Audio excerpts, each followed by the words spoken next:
The JSE closed firmer among mixed global peers on Monday, with the focus this week on the consumer inflation report in the US. Shares in Anglo American closed lower on the local bourse after news that the mining giant had rejected a revised buyout offer by Australian mining group BHP. Independent analyst Carmen Mpelwane joins us now to look at these and other business stories making the headlines. Carmen, good morning. So we'll start by just talking about the influential factors in the markets in early trade so far. Morning, Iman. So as you correctly stated, the key economic data for this week is definitely going to be the focus on the US CPI, which is due out on Wednesday. That will give us an indication, or at least an understanding of the direction in which the Fed is likely to go in terms of cutting interest rates there.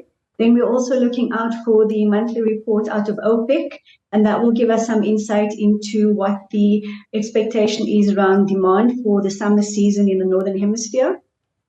And those are the key factors for this week so far. JSE has opened up in the red this morning, but it's still early days. Let's talk about MTN, and MTN Group has a quarterly update out this morning. What do you make of their performance? So not to be unexpected, but the market is punishing them at the open this morning, so down at about 2%. The overriding factor has been the weakness in Nigeria. And when we say weakness, this is largely related to the high inflation environment in Nigeria, as well as the significant devaluation in the currency. So, for example, the focus on service revenue in Nigeria has seen a decrease of 53%. But if we look at that in constant currency in Nigeria specifically, that is actually up 32%.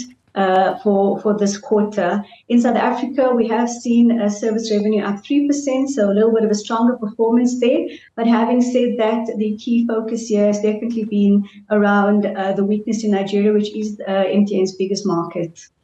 Octodec Investments, they own a variety of properties in Johannesburg and Pretoria. They've reported a 6.4% decline in distributable earnings.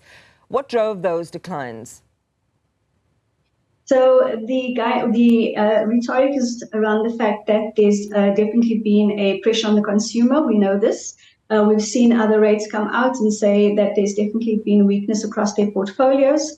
Specifically for Octodec, their portfolio is largely in Pretoria and Johannesburg, but across various sectors in the real estate industry. They've also said that there's been lots of pressure in terms of weakness in the economy, and then load shedding has obviously had an impact for the portfolio. They have indicated that they expect that interest rate relief will come, but that's only in the medium term, and therefore unlikely to impact their numbers in operations in the second half of the year.